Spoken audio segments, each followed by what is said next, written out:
of ownership, and you've nailed it. Yeah. It's tough being financially irresponsible. No. Definitely knew what you were doing, man. Yeah, there's nothing else that you would do to this car. Yeah, no, now I just want to enjoy it. If anything, it will probably just be like probably upgrading the cooling for tracking because this car does run pretty hot. Oh, they do? Yeah. Oh, I didn't know that. So like I only do a few hot sessions before I do a cool down lap just because it runs hot. Like I think on the 28th is going to be a pretty hot day, so I'm probably not going to get too many hot sessions in. Oh, I didn't know that. And the handling of it, obviously, very good.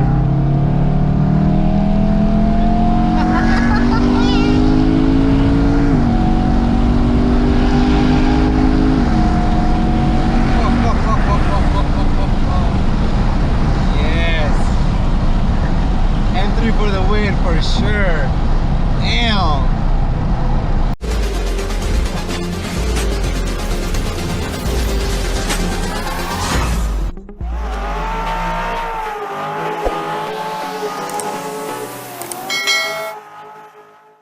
All right, everyone, welcome back to Automotive Anatomy. Today we have Kenny. Kenny, thank you so much for making the time, man. Thank you for having me. No, thank you, man. What do you drive? This is my 2008 BMW E92 M3. Damn, baller in the house with some nice wheels too. But before we get into this beautiful BMW build, man, tell us about yourself. Like, when do you remember thinking I like cars? Was it always BMW? Tell us a little bit about that, man. You know, growing up, my dad, he's had quite a few AW MR2s, 240s and whatnot.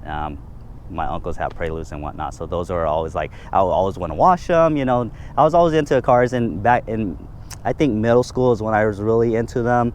I used to, you know, be one of those kids with those Honda emblems on their backpack and running and racing, acting like those are our cars, you know, me and my buddies. That's cool. Yeah, and at the time, you know, growing up, MR2 was always, Toyota MR2s were always my thing. I was like one of my dream cars I always wanted.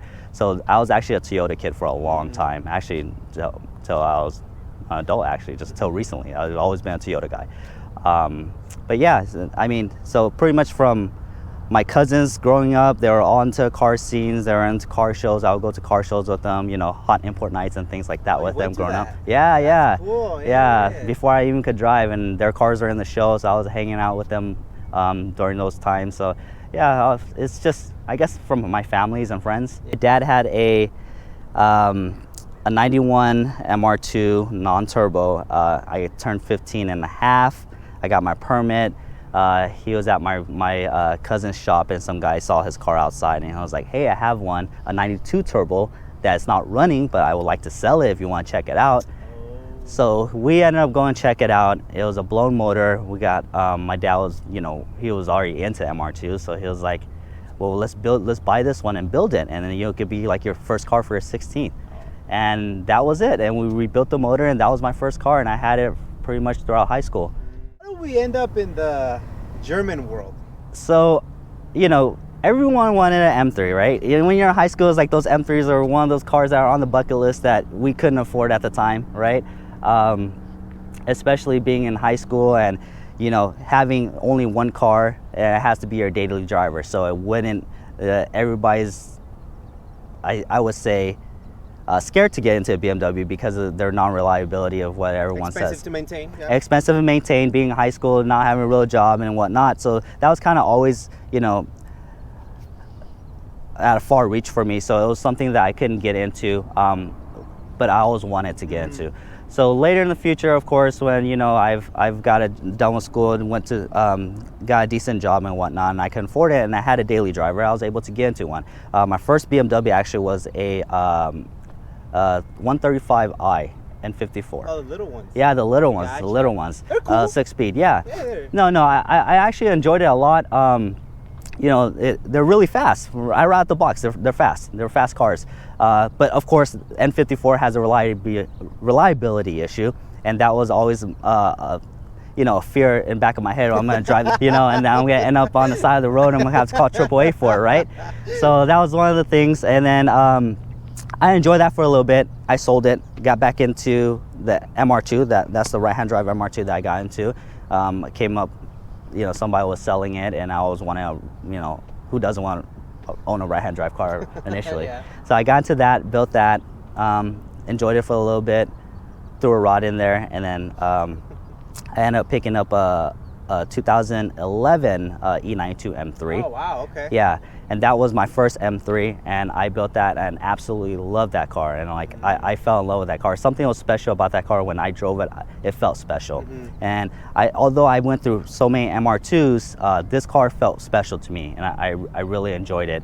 Of course, life happened. I got married, we bought a house and stuff like that, and the car was kind of like a financial burden at the time and so I got rid of it,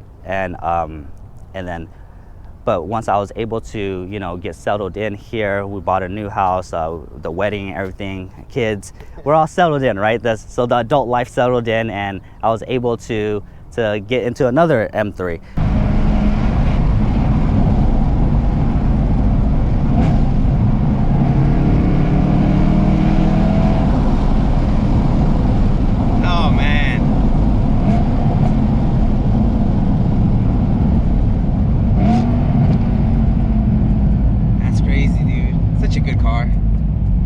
Thank you for this experience, man. This is super cool. No worries.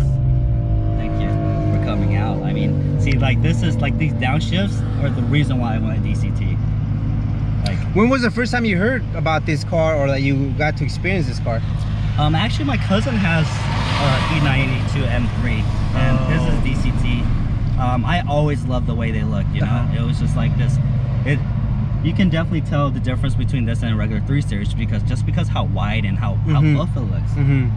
My cousin had one, and I always wanted one, you know. And then when I was able to get one, I was like, that's the car that I want. Right. You know. So when I got my first one, it was just like a special feeling of that car. When I drove it, it felt special. Like I worked my ass off to drive something, you know, that I enjoy like this. Right. Yeah, so ever since that car, I had to get into another one, and I got to this one, and as soon as I got in, you know, it was that nostalgic feel, that feel good to me. Yeah, because the car still feels raw. Like it feels, you know, it's a sports car. Yeah.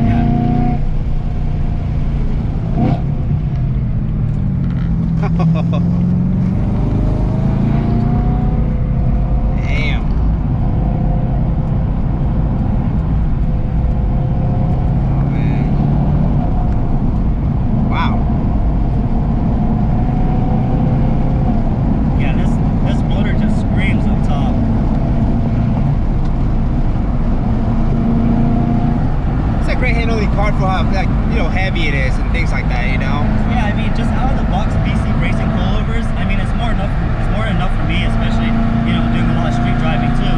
Yeah, it's still comfy.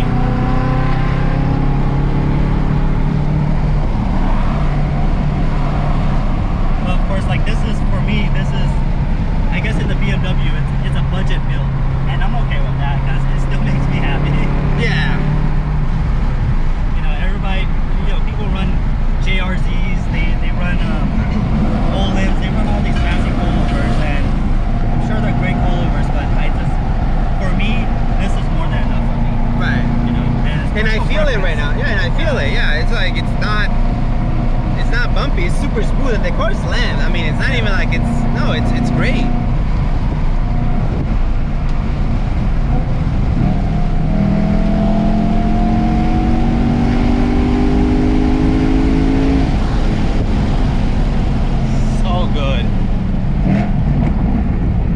Feels like it has more and more and more power.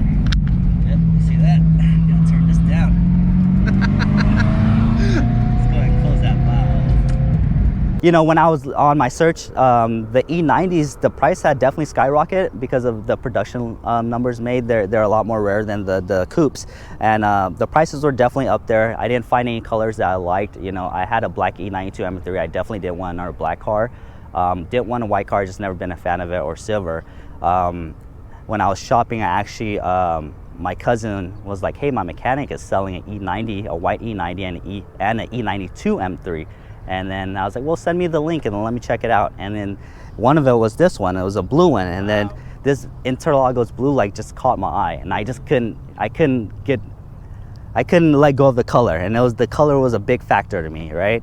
I couldn't find any other E92s or E90 in this color. There was just rare. All I saw was the regular basic colors, the white, silvers, and blacks. So I'm like, you know what, let me check it out. It might be out of my budget, so let me go check it out. Ended up checking it out.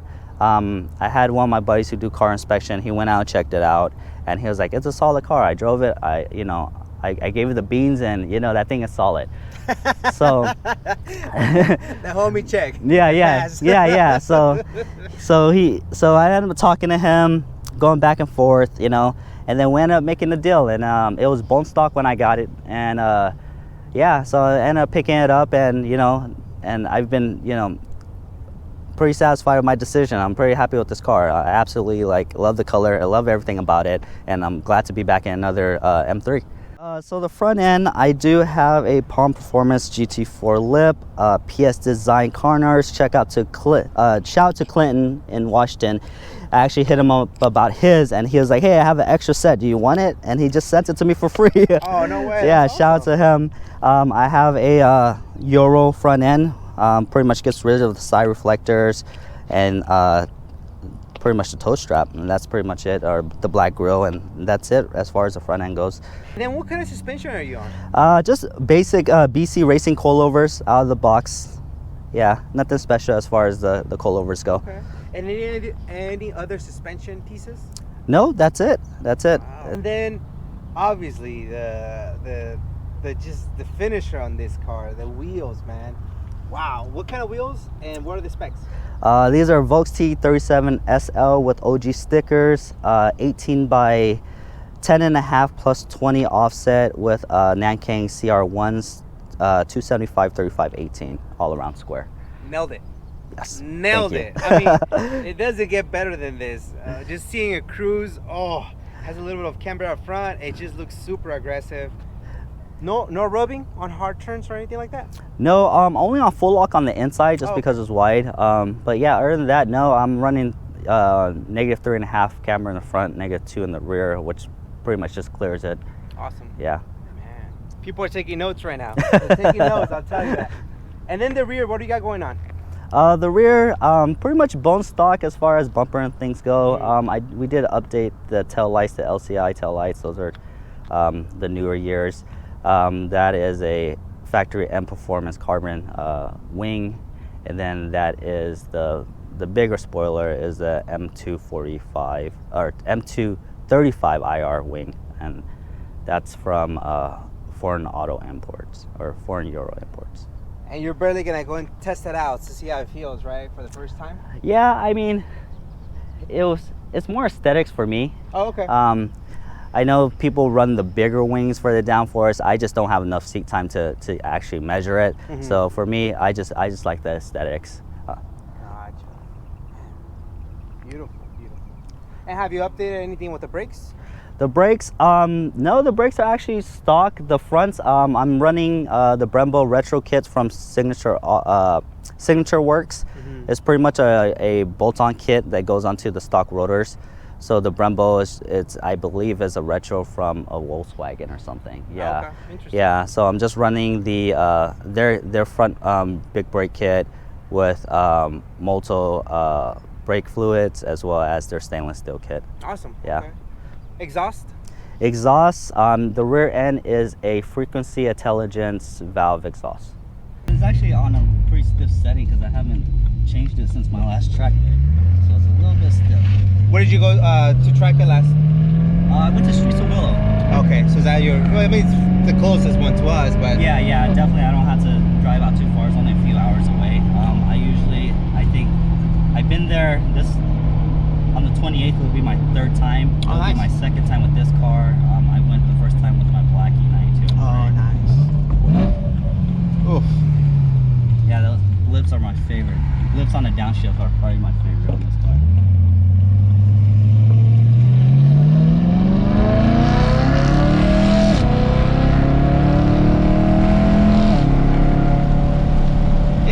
It's just so quick to go, man. Doesn't even struggle. Yeah, I love it. Oh man. So what do you got going on, man? So I just have the Alcantara wheel, steering wheel, the M buttons, red, and the pretty much the interior is stock besides the Recaro pole position, and which is on a Max Schnell and PCI setup as far as sliders and mount goes. That's about it. That's about it as far as that. And then we have the BAF Motorsport K brace in the back. And you know, I would love to do a full cage, but you know, my kid's right in here as well, so I want to be able to, you know, access the rear seats if I need to. Gotcha. But other than that, yeah, the interior is pretty basic. Just, and I want to do a bucket seat on the driver's side as well, but my wife would definitely hate it. So I'm Smart man. Yeah. Smart So man. I'm keeping that. You know, it has the heated seat still, so she can enjoy that luxury. Yeah, definitely. Yeah, I mean, it'd be a disservice to your wife. Wait, we drive a BMW and the seat doesn't heat up? And it has manual seats? Yeah, like what? You're ruining this car. It was better. Yeah, I get you. Yeah, man. Great interior. I really like the dark interior for me. The black, it's easier to maintain, clean. So other than the cage, the bucket seat, pretty much you're done. I'm pretty much done with it. Yeah, I don't plan on doing anything else. I still wanted to, you know, it's definitely a street car still, so I want to be, you know, usable as far as, you know, loading my kids in, or, you know, just taking it out for a date night, and it's not, you know, like such a race car where it's just an inconvenience to take it out. And speaking of race car, do you mind showing us a power plant?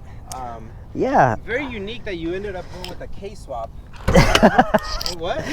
Most people keep the V8. You didn't. Well, I mean, the VTEC, you know. The V8. Yeah, as far as under here, Damn. yeah, there's not much going on here. You know, just the stock S65 drop-in K&N filter. You know, just a regular mains rod bearings, throttle actuator, things like that, and everything else is bone stock. And how many miles does the car have? The car now has 101. Great. Yeah, 101. That's cool. Man.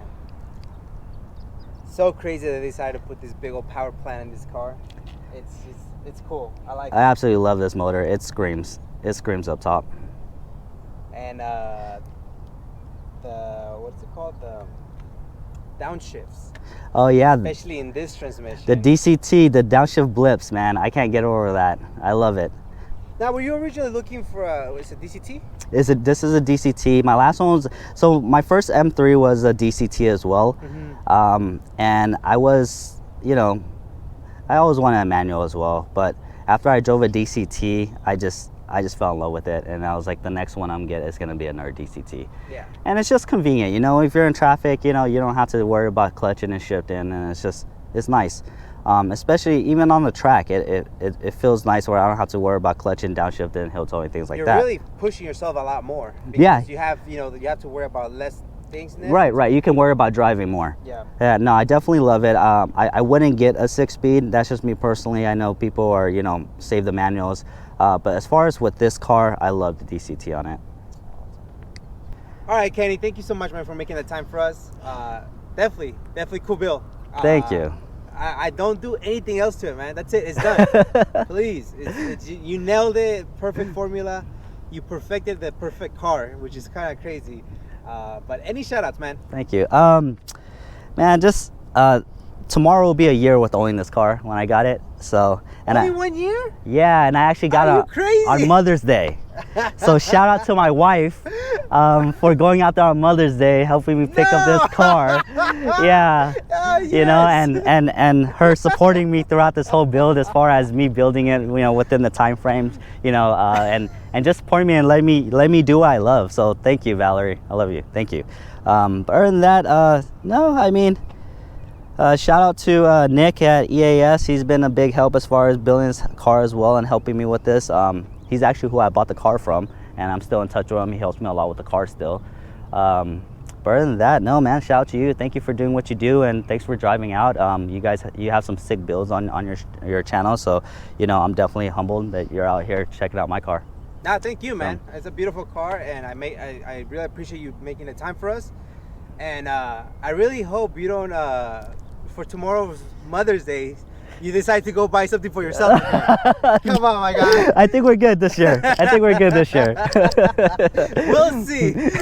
It just comes up, you know. The deals come up. I need to stay off offer up Facebook market, and I think we'll be okay. Hours, man. Yeah. No, seriously, Kenny, thank you so much. Best of luck with this build, dude. Can't wait to see you at more events. Of course. I love it, dude. Seriously. Thank you, guys. I appreciate it. If I ever do get an M3, I'm gonna be copying your wheel specs for sure. Sounds good. Let me know. I'll write down a sheet for you. That's what's up, man. Thank you so much for the time, dude. Thank you.